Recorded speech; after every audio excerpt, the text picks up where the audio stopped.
This last year has just been a total mixed bag of where it comes from. And from an organizational perspective, it's actually something I'm still kind of wrestling with because I don't think there's a truly right answer because I don't think retail media is advanced enough to really definitively say it should be like this.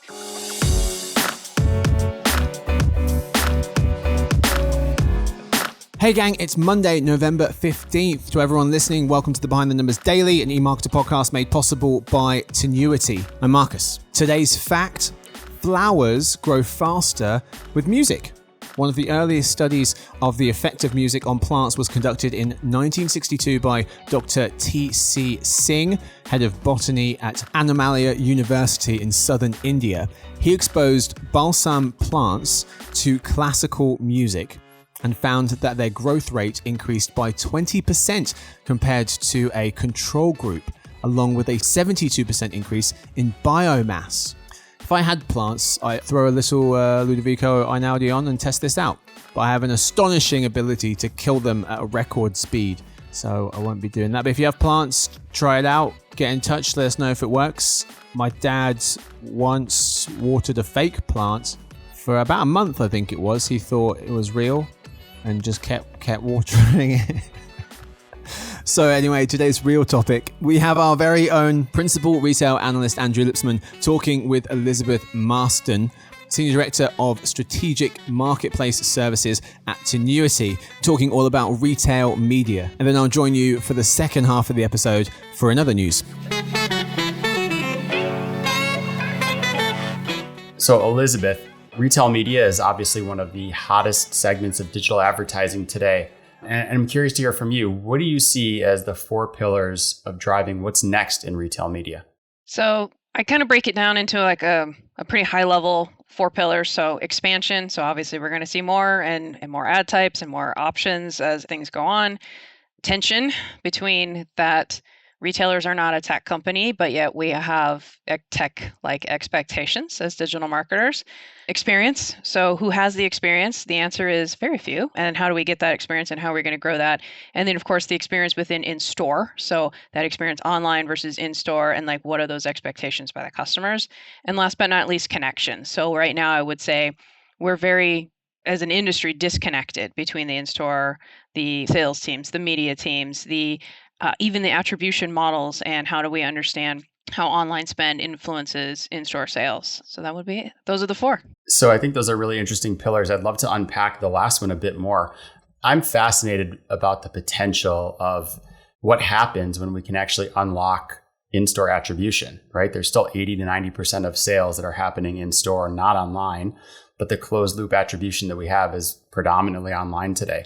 Can you talk a bit more about what you see happening on that front? So from a display perspective, and this is where a lot of the retailers will lean into the bigger story about we can close the loop. And they can to an extent, given a certain amount of budget, a certain amount of time, a very specific set of SKUs. Sometimes it has to be measured at a brand level or a category level. And I would say, yeah, it's connected. We do get metrics from that to understand, but it's not accessible by all brands at all times, right? So we also have this prevalence of the sponsored product unit, which is, of course, that's what's making this really spin up, is that accessibility from the sell side platforms that have risen, the expansion there, but we still don't have that in-store attribution on a regular basis. And I know a lot of them are working on it, but in the meantime, I'm spending $100,000 a month while they're working on it. And so if my brand that I'm working with is over 90%, and in some cases, some of these legacy brands, they're like 95, 98% in-store sales. E-com is just a sliver.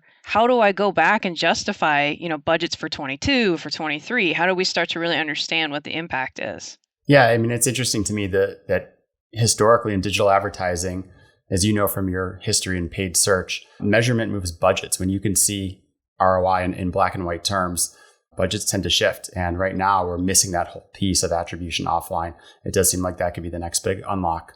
Absolutely. And it's funny because as digital marketers, like we expect it, yesterday, essentially. And retail is not necessarily known for their speed in innovation. They're not really known for innovation. And so, but they're doing all these technical capabilities and releases and partnerships, and it gives us that feeling. And so that tension is going to continue to keep going as the test and learn honeymoon phase starts to, peter out. And then, the CFO starts going, well, wait a minute, what do we get for this? So it seems like today, every retailer has a retail media network. I mean, there's just dozens and dozens that have not just cropped up, but many of them are maturing quite a bit. You're a brand. How do you navigate the pros and cons of expanding into multiple retail media networks, and moving beyond just Amazon? It's nuts, right? Because I've been talking to brands and I hear everything from, the retailer comes and it's not just one retailer. It's like 6. There's one I've worked with that has 8 or 9. And everybody comes with their hands out and they say, we should do this. It's a good partnership option, visibility, discoverability. Sure. But really what it comes down to is it's a really organic conversation that the brand has to have with itself or a trusted advisor about what's important. Why are we doing retail media? Why are we doing retail media with retailer X and retailer Y? Are we trying to recover shelf space? Are we trying to maintain shelf space? Is that digital shelf space? Is that physical shelf space? Did we make some mistakes that we need to amend for? Or are we trying to prove to the retailer that our products are desirable, not just online, but in store? And so, or new activation. So it's a very organic conversation. And it is what I always recommend is kind of like a stack rank in terms of and kind of come up with your own matrix of what's important and weight from there. Is it retailer relationship? Is it growth? Is it recovery? And then kind of go through that. And then that at least gives you a tactical piece of information to look at. And that's your science, right? And then you have to look at it from the art perspective because you got to look at it and you go, ooh, retailer Y didn't come ahead of retailer A, and this is going to be a problem because. And then that's where you start to try and at least get to that place and then start dividing up your percentages of budget without trying to go too thin across, 6 retailers. And all of the different retail media networks today are at different levels of maturation with their platforms. Are there any capabilities that you think are really must-haves at this point? So the problem is we get ROAS, right? So we all think return on ad spend is kind of like from a digital marketing perspective. That's where we look. So if you're someone like myself who started out in Google, that's one of the first things you look at. What did I spend versus what did I get? And I would say most of the platforms, especially those that are heavy in store bought today, but are advertising online, that doesn't work, right? Because you're technically missing, you could be missing 90% of what that influence was. So one of the things that I look at a lot right now is new to brand. So for those larger display buys where you get that breakout on what your new to brand was or what your penetration was, category share. So a share of voice, whether or not that's going up, are you at least moving on the digital shelf? And then overall sales lift, right? So one of the things that we have is kind of directionally, all right, well, we spent this much this week and all right, now we need to attend for that lag time, right? So they see it online, they don't buy it in the store an hour later. It could be 3 days, 7 days, 12 days, payday, so we're looking at it that way. That makes a ton of sense. Now, one of the other things that brands are contending with is org structure. You often hear that retail media is kind of a jump ball within organizations. It's not clear exactly where it fits. Can you talk about that and how a brand can evaluate its current structure to see if they're ready to execute on retail media? Yeah, it's unfortunate is what I find the conversations I have most are someone from the media or the marketing team comes and says, sales committed to X with retailer Y. And you go, so how do you feel about that? And so usually the answer is not great. They wish they had been involved earlier. And what does this mean? And what do we need to do? And, those kinds of commitments. And so from an organizational structure, I'd say a lot of brands are still trying to figure it out. There are some that are doing it better than others in terms of rolling with it. I've noticed that the budgets come from a myriad of places. It could be a trade budget, a marketing budget, shopper marketing, brand. This last year has just been a total mixed bag of where it comes from. And from an organizational perspective, it's actually something I'm still kind of wrestling with because I don't think there's a truly right answer because I don't think retail media is advanced enough to really definitively say it should be like this. Because if you bucket retail with Amazon, which some folks do, and then there's some that don't, but there are crossovers learnings that you could have with those. But it's not paid search like Google Classic either. But you don't want it with the sales team. And so everybody's been doing it just a little bit differently. And unfortunately, I think there isn't an answer today. Yeah, it's interesting that I've heard that same thing, that every organization is going to do it differently. And as long as they make it work for them within the confines of their existing structure, that's the most important thing, as long as it enables them to actually execute on retail media. Yeah. So at Tinuiti, we organized for this differently. I actually don't oversee the team that executes on campaigns on Target or Walmart. Like there's a separate team that does that. My job is as partner development. What we found is I can move a lot faster and talk to a lot more organizations and understand like what the landscape is and kind of make those predictions by not having the execution team under me as well. And I've heard that that is not, for an agency, that's not particularly common. So we made the investment to let me go explore. It's a great job. So brands right now are undergoing 2022 planning. We talked about that budget jump ball. What kind of questions do they need to be asking themselves around these budget commitments for next year? The first thing I always say is you got to ask the why. And you got to ask the why 2 or 3 times. So why are we investing with X? Why is it this much? What happens if we don't?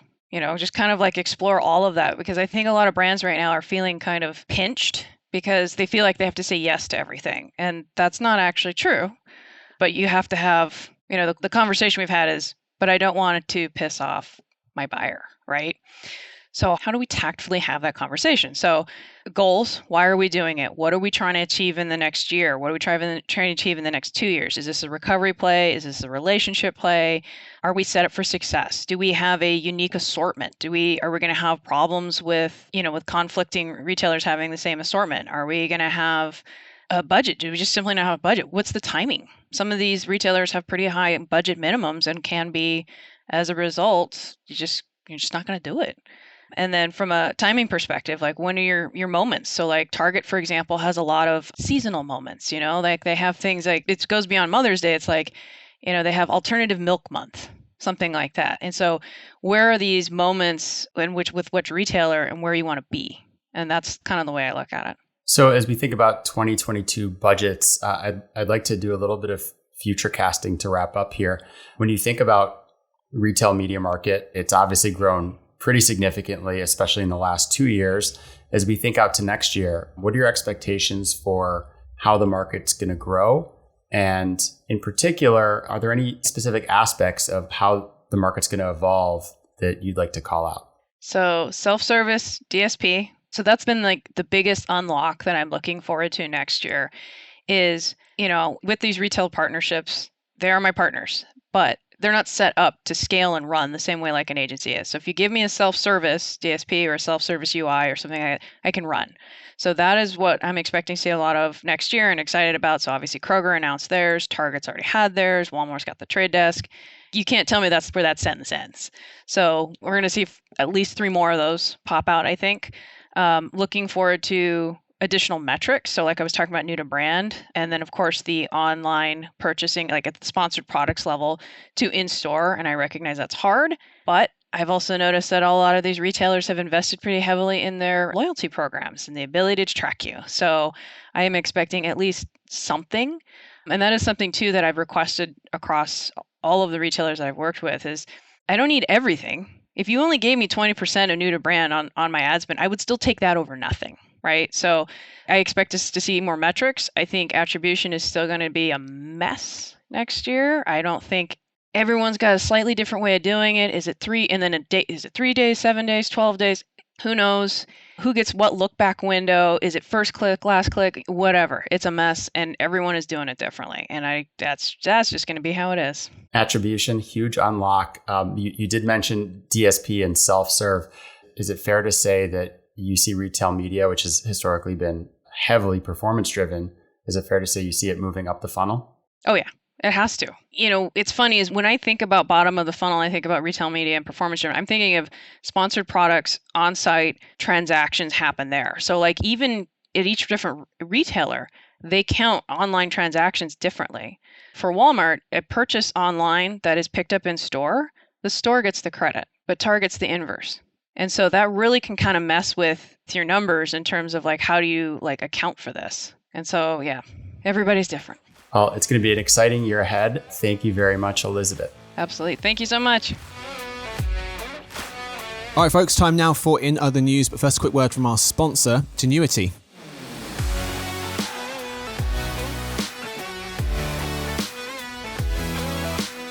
Media is no longer a mass reach vehicle. Fragmentation is an understatement. Media is now about connecting with people in a personalized way, in a way that respects their data privacy. Rethink media. Rethink performance with Tinuiti, the largest independent performance marketing firm across streaming TV and the triopoly of Google, Facebook, and Amazon. Find out how at rethinkperformance.com. Right, folks, we are back. I am joined by the voice you heard in the first half of the show, Andrew Lipsman, who's one of our principal retail analysts. Andrew, thanks for sticking around. Thanks, Marcus. So today, in other news, how eBay and Wayfair got on in Q3, and Nike getting involved in the metaverse. Story 1. eBay beat revenue and earnings estimates, but its Q4 revenue guidance disappointed investors, notes freelance financial writer Will Healy. The online shopping site recorded strong revenue in Q3, but it was the weak Q4 guidance of 3 to 5% revenue growth that got most of the attention as store openings reversed some of the temporary sales gains during the pandemic, Mr. Healy suggests. Andrew, what do you make of how eBay did in Q3 and their Q4 guidance? Yeah, I mean, the actual earnings and revenue were decent relative to expectations for the quarter, but things are headed in the opposite direction. Not just the guidance for Q4, but specifically GMV, gross merchandise value, was down double digits. So, last year, I think 2020, many e-commerce companies had huge increases. And so we knew that the comps were going to be difficult this year. But it is a little bit concerning in cases where it's starting to go negative. And that's certainly the case with eBay right now. So it's one to watch. There are fewer users also. So some of those trends are just not headed in the right direction at the moment. Yeah, so under the new CEO, Jamie Iannone, Mr. Healy was noting that eBay has, done quite a fair amount. He only took over in April of last year. They've reduced the steps required to list items on the site, rolling out a new listing tool, enabled eBay storefronts on mobile devices and QR coding to make pickups faster, and also added a managed payments system that should give sellers and customers a digital wallet experience. So they're definitely working hard, but will it be enough? And I think the strategy for eBay has been really strong, right? A lot of the growth and then declines here are market conditions, but a lot of the initiatives that are being undertaken, I think, are to the long-term benefit of where eBay is headed. Yeah. Authentication, especially around some high-demand categories, I think is going to be really critical to their future. Mm-hmm. Let's talk Wayfair. Home furnishings e-commerce giant Wayfair recently noted that sales declines accelerated in Q3, down 19% year on year. That's in stark contrast to the thunderous results during the early part of the pandemic, notes Dimitri Kalogeropoulos of the Motley Fool. In Q3, Wayfair posted a net loss of 78 million versus a net gain of 173 million last Q3. Andrew, as Mr. Kalogeropoulos asks, in your opinion, is Wayfair losing market share or simply dealing with the temporary impacts from soaring demand in 2020? Yeah, well, Wayfair is in a category that saw extremely high demand. Everybody wanted new furniture, new patio furniture, and that was to Wayfair's benefit. And now we're seeing the reverse of that as things normalize here. But one of the other concerns, and this is also true of eBay to some extent and some other marketplaces, is they also pay for a lot of traffic through paid search ads, and acquisition costs are going up. So that's also starting to hit the bottom line of some of these marketplaces. So I think that it's symptomatic of what we've seen across a number of e-commerce marketplaces at the moment, is that if they're dependent on paid acquisition, they're going to feel a little bit of an additional squeeze. And I think that's what's playing out here at Wayfair. Story 2. Nike will reportedly, it's Nike. Let's be real. Nike will reportedly release digital shoes through the metaverse, writes Alexander Cole of Hot New Hip Hop. Tech Insider reports that Nike, has been closely monitoring the development of the metaverse, working on patents for the new technology that center around footwear and performance-based tracking. What does this mean exactly? Nike is looking to let folks buy shoes in the digital world, notes Mr. Cole. Andrew, the idea of buying digital Nike shoes and putting them onto your digital avatar in the digital world, is this just a gimmick or a potential future sales channel? I don't think it's a gimmick. And in general, I love Nike's digital strategy. We've seen them be very smart in how they've gone direct to consumer, how they've integrated digital media as part of their offerings. But, they have one of the best brands in the world. And if we can ponder a future in which the metaverse is a really big thing, and we're already seeing early incarnations of it, digital goods have value there. And Nike is a brand with a ton of cachet. And one of the things that I love about digital goods, Marcus, that I'm often obsessed with margins. That is a zero marginal cost good to create. So it's very, very profitable if the metaverse becomes a big thing and digital goods start to really scale. Nike and other really strong brands with great IP will also be big beneficiaries. So I think it's smart to get ahead of this trend and start playing for the future. 29% of Americans don't understand what the metaverse is. 27% have no need for one. But surprising 19% think brands should build more branded experiences in the metaverse. And this is a brand and somewhat of an experience. This is according to a September 2021 Forrester survey. So it seems like folks are happy to see brands messing about in the metaverse. Not every brand needs to dive in head first, by the way. But for the brands that can afford it, and I think Nike is one, it makes sense to get ahead of this one. Yep. That's all we've got time for this episode. Thank you so much, Andrew, for hanging out. Thank you, Marcus. Thank you to Elizabeth, who joined us in the first half of the show. You can catch Elizabeth on November 17th on a Tech Talk webinar about retail media with Tinuiti to dive further into the topics that her and Andrew discussed today. So check out our Tech Talk webinar, November 17th. Thank you to Victoria. She edits the show. And thanks to everyone listening in. We'll see you tomorrow for the Behind the Numbers Daily, an eMarketer podcast made possible by Tinuiti.